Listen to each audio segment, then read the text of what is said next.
My father, a powerful judge, publicly humiliated and kicked my 7-year-old son out of a family event just because my boy was different. To protect his reputation, he used the law to try to strip me of my parental rights.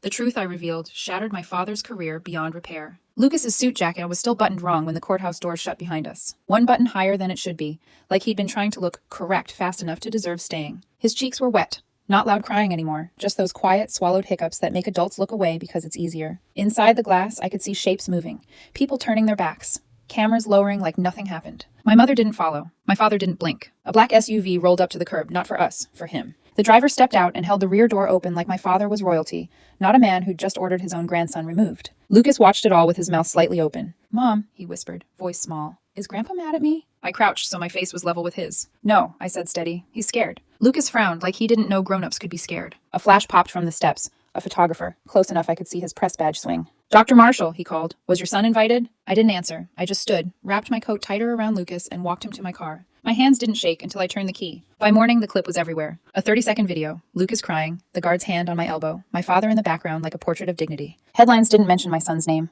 They called him the child. Like he was an object that got misplaced. At pickup, Lucas came out of school holding his backpack strap so tight his knuckles went white. 2 parents stopped talking when they saw me. A boy on the swings pointed at Lucas and whispered something that made Lucas flinch. In the car, he stared out the window without blinking. "Did I embarrass you?" he asked. I kept my eyes on the road. My voice stayed calm. "No," he swallowed. "Did I embarrass Grandpa?" I didn't answer fast enough, and he caught it. His chin trembled once. That night, someone slid an envelope under my door. No return address. Thick paper. Expensive. Inside, a single page stamped with the seal of the court. Petition for custody review. Emergency motion.